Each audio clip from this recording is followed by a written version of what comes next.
Hello and welcome to another episode of the SEGA Nerdcast. I'm Chris, the editor of SEGA Nerds, and with me today is the lovely Greg Johnson. How's it going, Greg? Hi, good. It's going hectic, but good. Really good. Maybe we should call you Zequat. Is that what you'd rather go That's ahead? right. Sure, feel free. I just showed that video to my wife a few minutes ago. It's the first time she's seen it because I didn't want her to look at it because it was just. And I knew what she was going to say. She goes, "It's not terrible." Yeah, but anyway, yeah. Feel free. Call me Z-Quad if you want. That's great. My wife is always calling me an idiot for just my sense of humor, and Yeah. I get her to laugh, but she, at the same time, she says I'm pretty stupid. So I understand where you're coming from. I warned her. Yeah, it was going to be pretty embarrassing, but what the heck? I figured it's. I love it. I love it. So Yeah. so we're here to talk about last week's episode. What? We're here to talk about last week's episode of The Walking Dead, right, Greg? Absolutely, Chris. Yes. And I have so much to say about that. Oh yeah. Yes. But before we get into The Walking Dead, maybe we should talk about a little something that's pretty big and important stuff for you. You launched a Kickstarter today for the new ToeJam Earl game. Congratulations. Yes. Thank you. Thanks very much. Yeah, fingers still crossed. Still watching to see how it goes. But it looks good so far, and it's exciting. It's been a lot of work to get here, and it's kind of crazy busy right now. We're responding to everything that's kind of flowing in.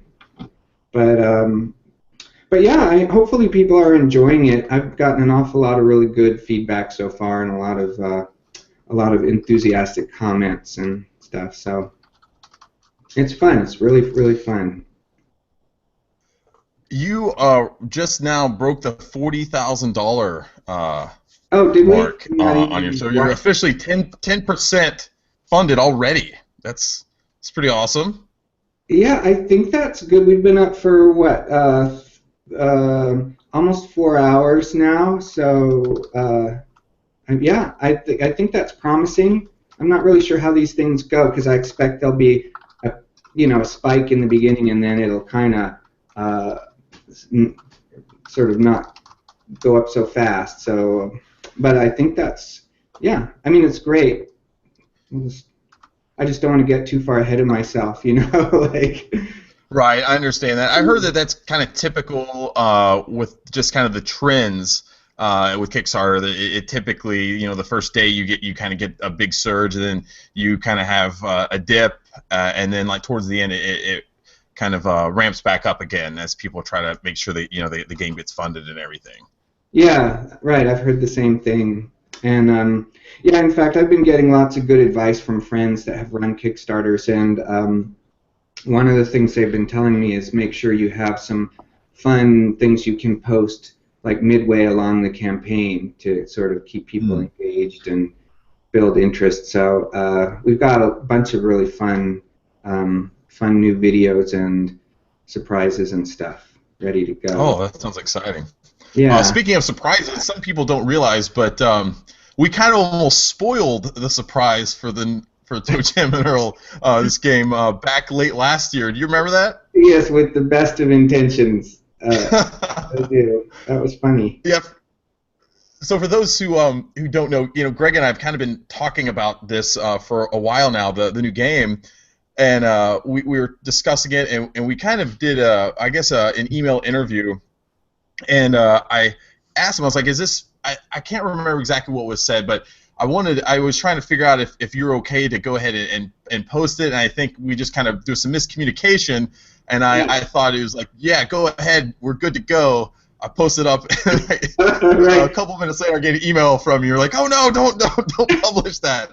Yeah, So right. we pulled it down really quickly. This, and I said, sure, thinking you meant pretty far down the road, and then like an hour later, there it was, and I was like, "Whoa!" Whoops. Yeah, but that's all good, that was just testimony to how excited you were about it. So I was very flattered by that, actually. I guess you and the game or the announcement got spoiled again. I guess you could say here a few weeks ago. There's been people checking out that Facebook page of yours, and they caught wind that you had been playing on a new game too. So I guess that's it was kind of worked itself out because got people thinking again. Hey, ToeJam and Earl, there's going to be a new one coming back, and it's in people's minds now. And now that the Kickstarter is launched, I think it might have actually worked out pretty well. Yeah, right. That was a little accidental. It was actually because of me. I had posted something. Somebody posted something on some where what was it? It was some page where they made a comment about how ToeJam and Earl 2 is one of the biggest disappointments they'd ever had in their gaming experience because of how it didn't meet their expectations. And so I just made a little comment on there about, hey, sorry about that, and hopefully the new game that we're working on will make you happy. And I pointed them at the Facebook page, and then the next thing I know, there was a big story on that site, and that got picked up, and it spread all over before I was ready to announce it. But like you said, it turned out to be kind of a teaser, and it got a lot of press people contacting me, and then I was able to sort of let them know what was coming. And I've been really actually surprised, very pleasantly surprised at how much integrity there is in the press community, because I haven't really had a lot of first-hand dealings with this, because usually I've worked with publishers in the past and they handle all of that kind of thing. And so I was a little maybe overly paranoid, but Yeah. I asked all the press people that I talked to, and I think at one point maybe you advised me, Chris, too, that this was what I should do, because I wasn't sure. I think I asked you, and I just asked them to hold it and gave them information and said, would you be willing to not post any articles until we go live? And not a single person did. They all said okay. So That's really cool. And yeah, I think a lot of the the more reputable sites out there, absolutely. I think those are really professional outlets, and the people who work there are I think do a really good job across the board. Mm-hmm. So I'm glad to kind of have seen that. I can only imagine the level of stress and anxiety you must have had today, like hitting the launch button on the Kickstarter. Can you kind of talk to us a little bit about that and kind of where your mindset and everything was at earlier today? Oh yeah, it's funny. We actually were in pretty good shape this morning, and it was even kind of weird because there's just me and Jeff Kreis, the engineer, and Nathan, the artist, are here. And then there's a fourth person on our team, Maida, who is our environmental artist, and she's out in New Hampshire working remotely. And we found we did a pretty good job of kind of scrambling early. And we had a lot of late nights and weekends here, but we were all ready to go yesterday, midday, so we didn't really have much to do this morning, and we were sitting around here. It was very quiet. We were like, should we be doing something? What are we forgetting? Is this how it's supposed to be? Just kind of nervous, because it's the first for all of us, first time. But then, right before noon, we all came into my office here, and we're all excited and had my finger hovering over the button as we watched the clock and pressed the button. And it's just, this whole thing has been sort of an adventure into new territory. That was part of the appeal too, part of the reason for doing it in the first place, just because it seemed new and exciting and interesting.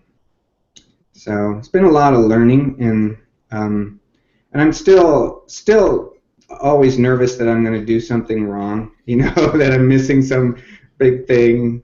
But so far, I think we're okay. So in your Kickstarter, you had a couple different videos, and one of the neat ones is kind of the one that has several different video game personalities in it, like Tim Schafer and Will Wright. And I got a big kick out of that the first time I saw that. Can you talk to us about how that kind of came about, and how you got those guys working with you? Oh, sure. Well, there's not a whole lot of story to how I got them to do it because I just asked them and they said okay. I mean, they're all old friends, Mhm. and I mean old friends as in longtime friends. I guess we're all old friends. I'm sorry to say. I think I'm the oldest of the bunch, but they yeah, I was just very uh, I was just really happy that they were all so willing to be so silly in front of the camera and there were such good sports about it, you know. I mean, when I asked them, I said, "Hey, would you mind doing something really embarrassing with me?" And they were like, "Yeah, whatever it is, why not?" And yeah, so we just the guys that did the filming for me, they're called Two Dark Dudes Productions, and they're some friends down in LA, and they drove up here. They filmed that, and they also filmed the live action music video, which we haven't Mm. released yet. We just released the shortened version of the song with the full animated video that a really good friend named James Farr did all by himself. And but we also did a live action version, and so that's one of the things I was mentioning that we're gonna release sort of midway through.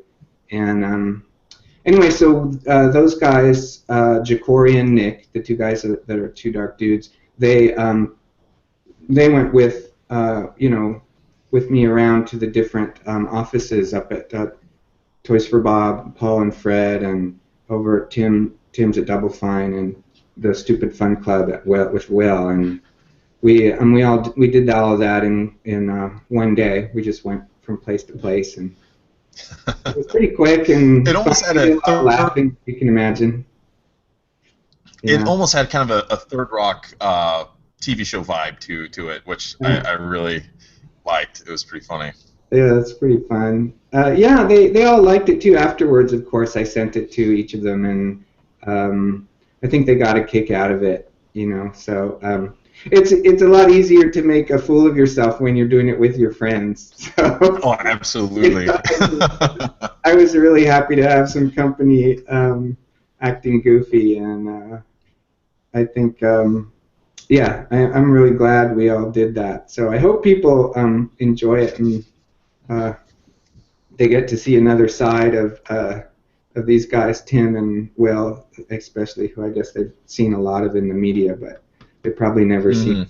quite do that.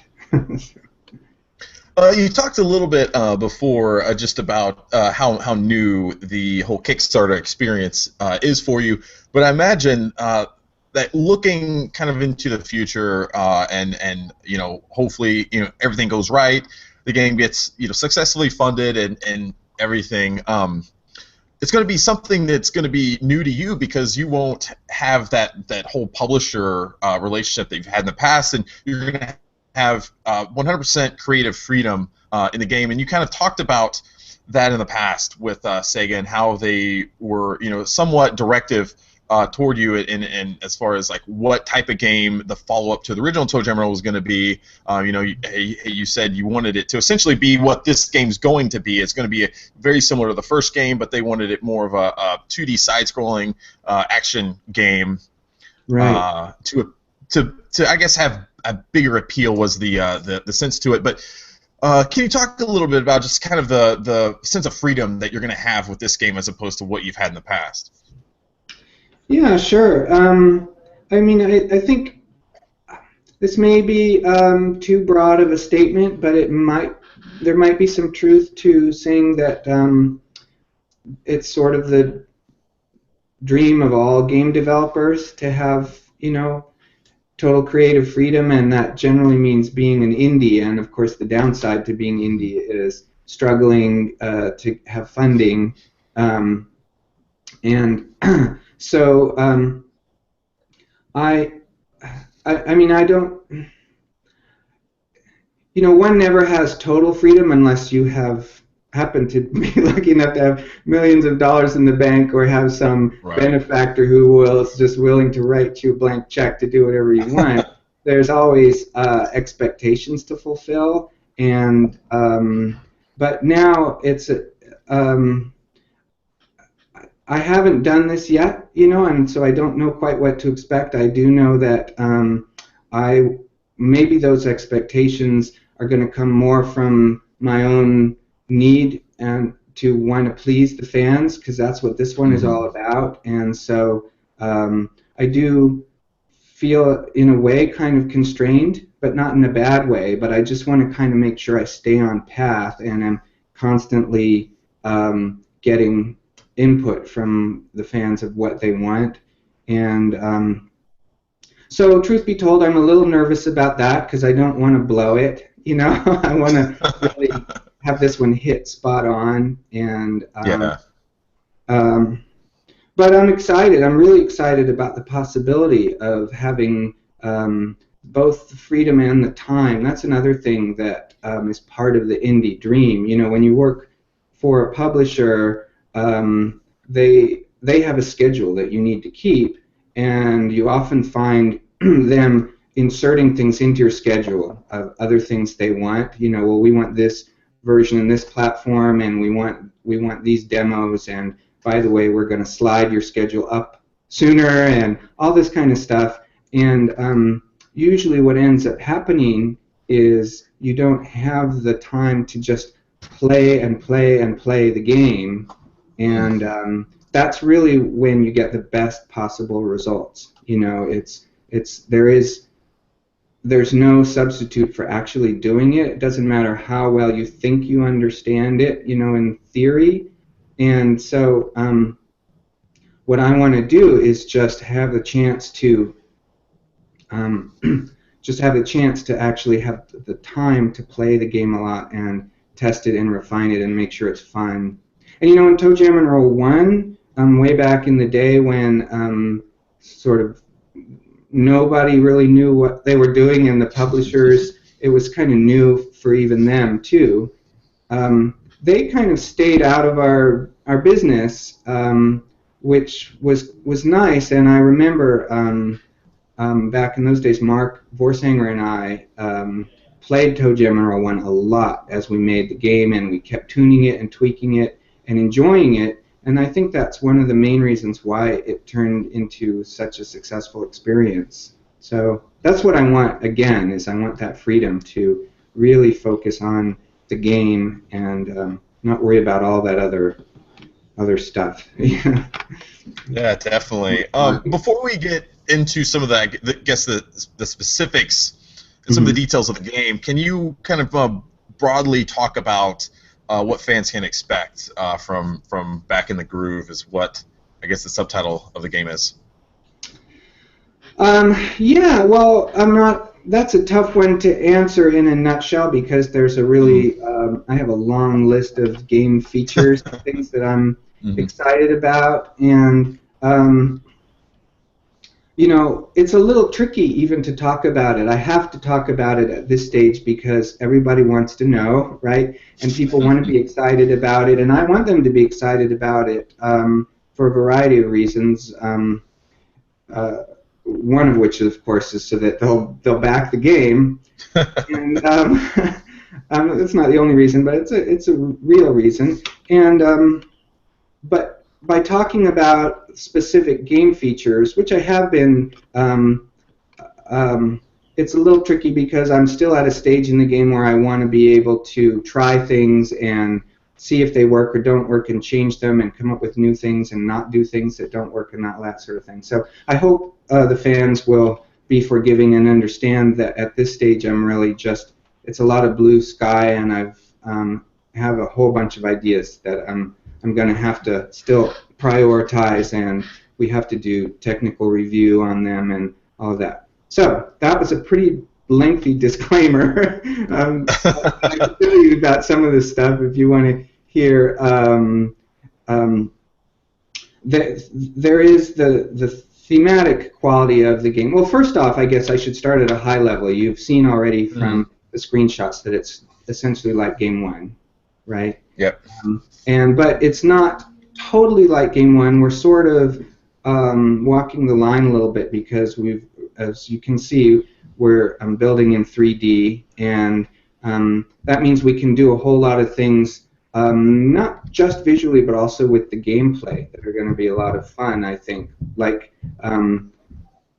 for example, we've got hills, and so chasing and being chased will be a lot more fun and interesting because you go slower up the hills and faster down, and you hit the hills with rocket skates and go flying, and we've got all these different levels now, and you can see up and down, and when you fall, you land in a place that makes sense, so you can actually be strategic about where you fall. You can walk to a place and look down. Right now we've got it set so that when you stand at the edge, the camera tilts and you can see straight down, so you can see where you're going to land on the level below you. I'm not sure if we'll keep that or not, but it's kind of fun.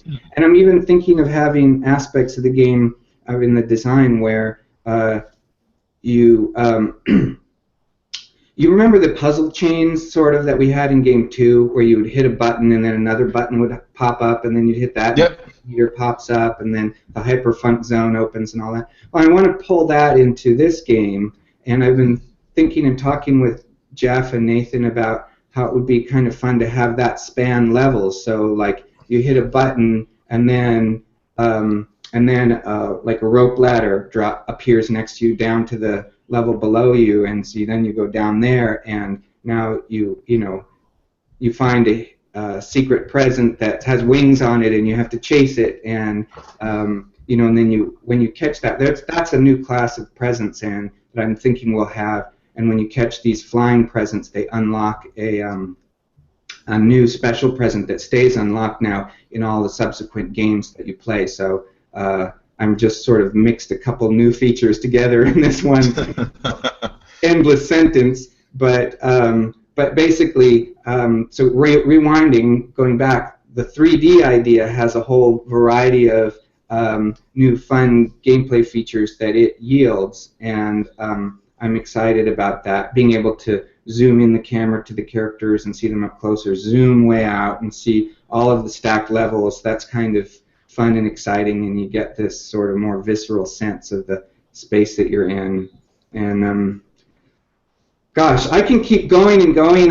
You're going to have to either stop me or ask me specific questions, because there's a long, long list of things that I'm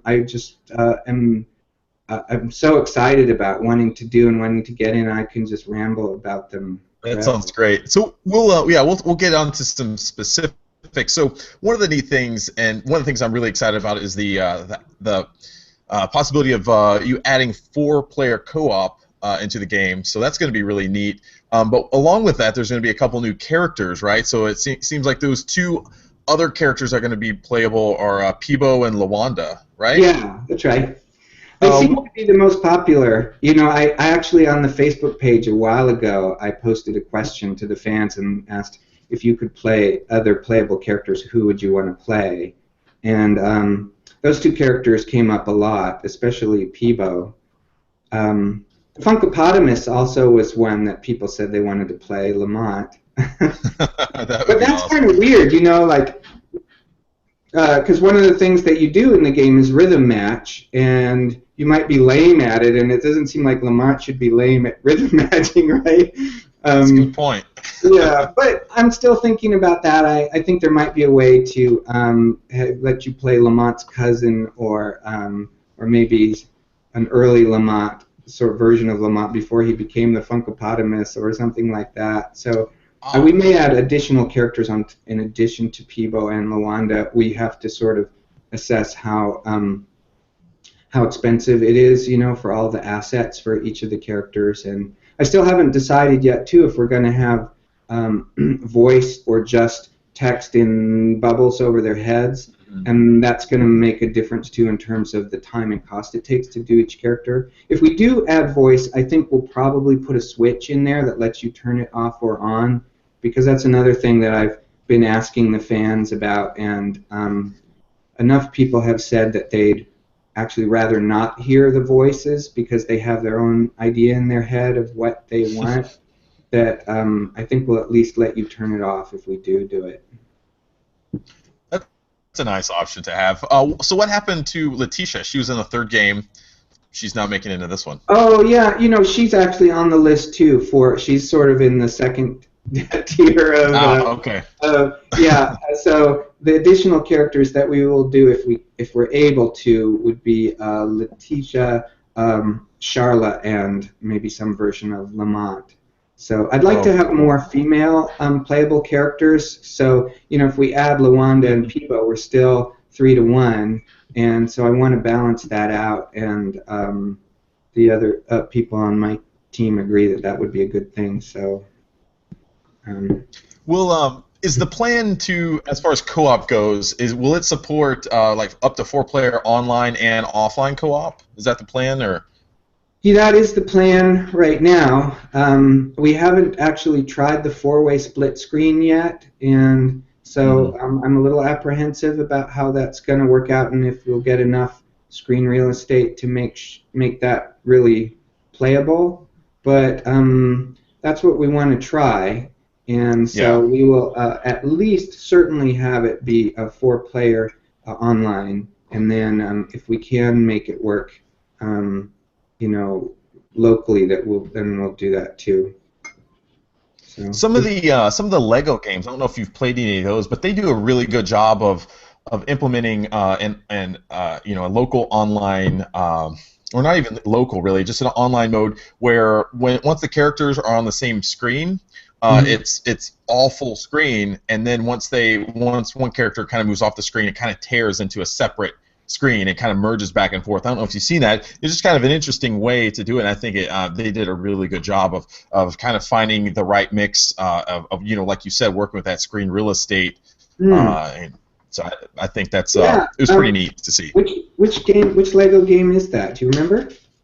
I don't remember offhand, but I'll have to ask my kids because they're the ones that play those games all the time. Yeah, that's funny. My son used to play the Lego game too, but I don't remember that particular aspect. But I do want to see that because we've been wondering how we're going to accomplish the dynamic split screen that we had in Game 1 with more than 2 characters, and trying to figure out how. So if I wasn't aware that there's any examples of that currently out there, but if there are, I want to see how that works. Yeah, I will find that and I'll send it to you. So one of the things I want to figure out about these characters, are they going to have like different attributes as well? Like in the third game, Letitia was almost like, I guess you could say, a mix between ToeJam and Earl as far as like her abilities and things like that. Are each one going to have different abilities and things like that, or are they essentially kind of work the same across the board? No, they are gonna be different. So it's one of the things on that long list I was talking about. Yeah, in fact, the plan that we have right now that I'm looking forward to trying and implementing is that we'll have a set of 7 attributes that the characters have, and as you they'll start with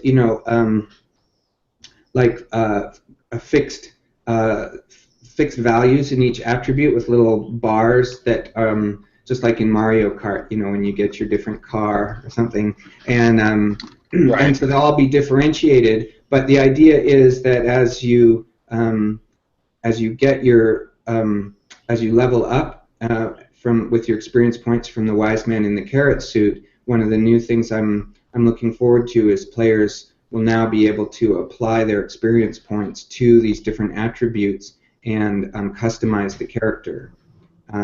So I think that could be a lot of fun. The different attributes that I have in mind are speed, life, like life bar, presence skill. So some of the presents now can like backfire if they're broken, or they can be amped up and made better. Oh, cool. So there's kind of a skill related to that. There's rhythm skill for the rhythm matching. There's luck, which is useful in a few different ways. Stealth, and which is just for hiding, and then Sixth Sense for detecting hidden stuff. So those are the different attributes that players will have. And then another thing that's kind of related to that's again on my list that I think I talked a little bit about on the Kickstarter page is I want to have some persistent attributes that carry over from game to game, so that you kind of have the sense of, as you replay, of building. You know, a lot of roguelikes do that these days. It's a fairly recent addition to that whole genre, and one of the ways I want to accomplish that is by having clothes that the characters can collect and put on. The clothes are just decorative, but the hats have sort of powers that are persistent, so they'll bump your attributes in different ways, or maybe give you qualitatively new abilities if you're wearing a certain hat. And yeah, so there's a variety of things I would like to try with that. You know, on the sort of the other side of the scale to all of this is I want to try to make sure things don't get overly complicated. So Right. That was one of the things I've heard from the fans too, and I've felt is one of the reasons why ToeJam Earl 1 was so popular, was because a lot of gamers could share it with non-gamers with their friends and family who they cared about, because the game was so accessible and so simple. It was basically just one button, right, that did all the actions depending on what present you opened. So I'm going to try to keep the controls simple. I think we went a little too far in the other direction with ToeJam Earl 3 on the Xbox. It was just, I would think we used every single button on the controller. It just had too steep of a learning curve. So yeah, that's going to take some experimenting and putting stuff in and taking it out and trying to find the right balance. Well, sounds good. So you're saying that there's going to be those persistent items, the hats and stuff. So that's going to be so players essentially will be able to kind of quit the game and come back to it, and they'll still have those items. Like, I guess they could just resume the game, or like from a save state or something like that. Is that the idea? That's right. Yeah, they'll be able to do both of those things. You know, save the game and continue a game, and then when they start a new game, those hats that they've collected will carry over. Or if they end a game, one of the things that was always a little frustrating was you had some awesome presents and you never used them, and you ended the game. And so now I want to allow players to carry over, like choose, say, 3 presents, or I'm not sure, something like that, and then carry them over into their next game. And I mentioned that thing with the flying presents that were hidden around the levels that you unlock, and they stay unlocked from game to game. So that's another sort of meta game thing. And then what else? There's another one is when you get to the end of the game. I don't want to give everything away about the ending, but a part of it is there's a comic book that Lamont has been writing that's sort of the origin story of ToeJam and Earl and how they met and grew up and stuff like that. So you'll get a little bit more of that comic book each time you end the game, and from Lamont. So that's another thing you'll be able to kind of build.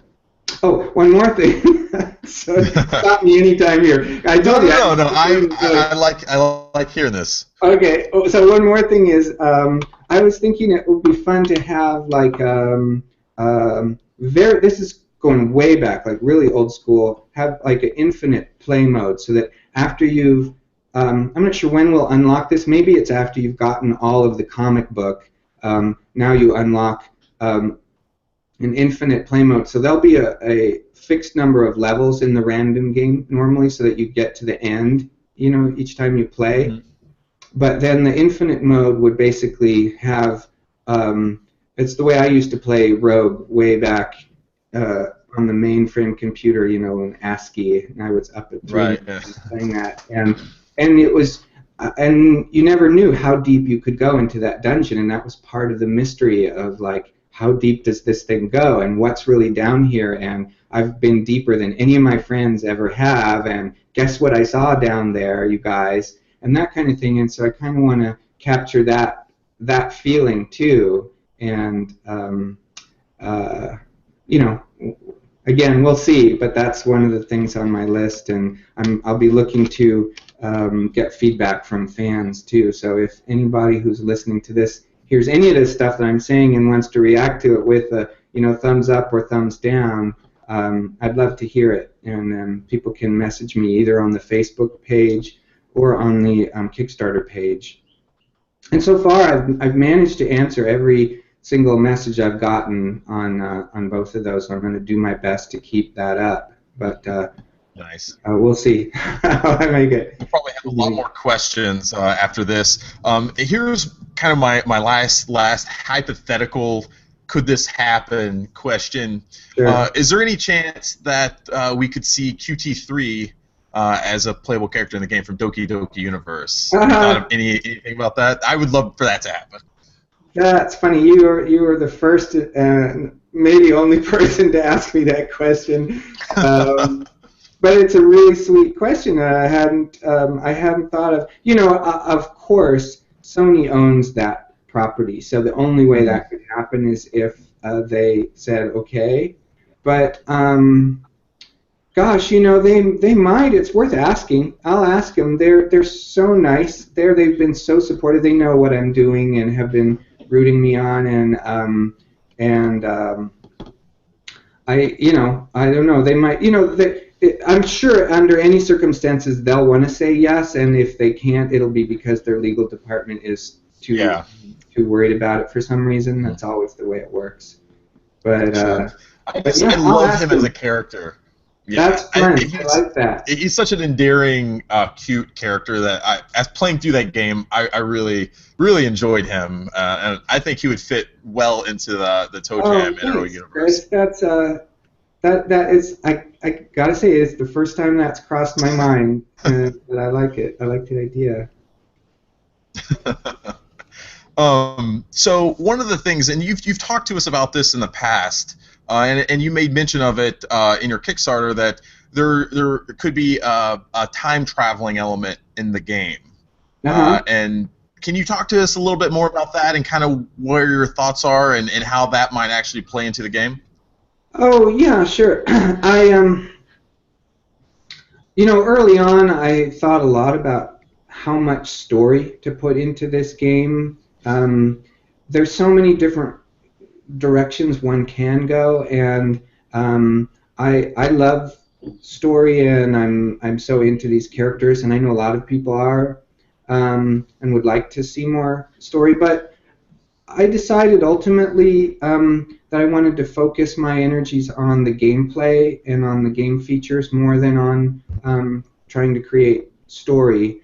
So the story aspect of it is pretty light, and I expect it probably will stay that way. The time travel feature can be summed up pretty much in the two short paragraphs that are on the Kickstarter page.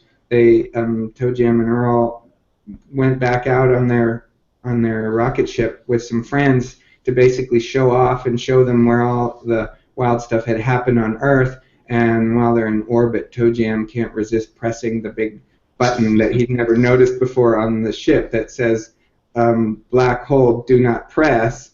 And so the Earth gets just like broken up and shuffled, and both time and space get all mixed up, and that's kind of the rationale for why the Earth looks like that. You can ignore the fact that it always looked like that in the past games, but people have always asked me, like, what is that? Why are there floating platforms? And I thought, okay, well, maybe I'll come up with some reason. Oh, that's funny. Yeah, and then I thought, while we're at it, it'd be fun to introduce new characters on top of all the old characters. Of course, all the fans keep saying, oh, and you have to have Santa, and you have to have the Nerd Herd, and you have to have this and this one. And so I want to do that and deliver all the old characters, but I want to also have new characters, and I thought it would be fun to just sort of make it a little more thematic. So now as you go up in the levels, you'll go through some initial zone where there's a whole bunch of levels that are all like the old characters that people remember from Game 1 and Game 2. But then once you get beyond that, you'll start to get into sort of time zones where you're going further and further back in time, and so you'll get to see new characters like I don't know, the Egyptian mummy or knights from the medieval period or Spanish Inquisition, characters, or That I'm sounds not, really cool. I'm not I like sure that what idea. caveman. It'll be a lot of fun, and it'll give our artist Nathan a lot of latitude to do totally new stuff, which I'm looking forward to seeing. So yeah, that's kind of about it. I may come up with more story elements I want to add, and there'll be dialogue and stuff that the characters say. But I don't want to overload the gameplay with too much. I Mm. feel like we had a little too much talking in game 3, and I want more. I want to kind of go back to more gameplay. And that's really what a lot of those games were like in the early days, back in the 16-bit era. It was like you'd get kind of that first little intro to the game where there's, a couple little screens and stuff, and then it'd get you right in the game, and that's, where you Yeah, essentially be until you beat the game, and you might get one screen saying, congratulations, play it that's right. again. So, Yeah, right. So in that sense, it is. This whole game is kind of old school and retro-y, and so it kind of fits. We were talking about that same thing too. So yeah, so let's talk a little bit about the Kickstarter rewards and things like that. There's some all pretty right. neat stuff going on there. I mean, people can get some T-shirts, a Mm-hmm. coffee mug, and even some really awesome vinyl figurines. Can you talk a little bit about some of those things? Yeah, sure. I hope people like that. People have been ToeJam Earl fans. I mean, have been asking for ToeJam Earl merchandise for decades, and I've always said yes, someday we'll have it. So going into this Kickstarter, I was warned by a number of my friends who've done Kickstarters to be careful about physical goods and don't overdo it and try to just deliver digitally because you run into all those manufacturing and shipping costs and all of that. But I couldn't resist. Basically, it's just like I want that stuff as much as anybody else. And once we started, I didn't do everything that I wanted. I had like stuffies on my list as well. I wanted little soft, plushy characters, and I also Oh, had cool. like a record vinyl. I wanted to take the music and press it onto vinyl. And Oh, that'd been awesome. I know, wouldn't that be the real problem with that was that we don't have the music yet.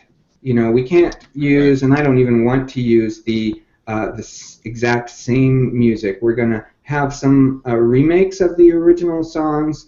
Um, um, SEGA actually owns the specific assets that were in games 1 and 2, and Mark and I own the intellectual property, so I'm free to go and remake the songs.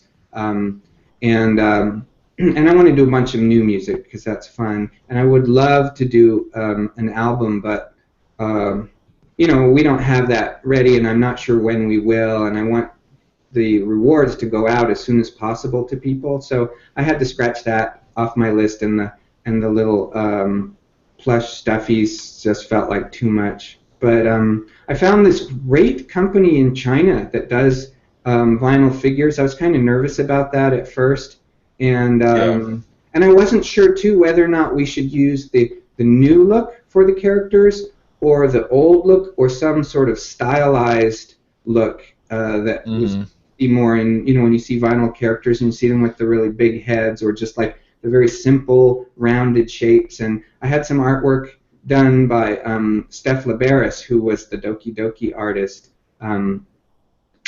for some stylized characters, and I was trying to decide which way to go, and I finally ended up landing on the old school because I felt like that's what, from more than just promoting the new game, I think a lot of people will just want that for nostalgia value for all of the stuff from Absolutely. the past. So I'm really happy with that decision, and I think that this group in China did a pretty amazing job because they did that just from drawings. I just sent them some 2D drawings, and then they sculpted them, and uh, Wow.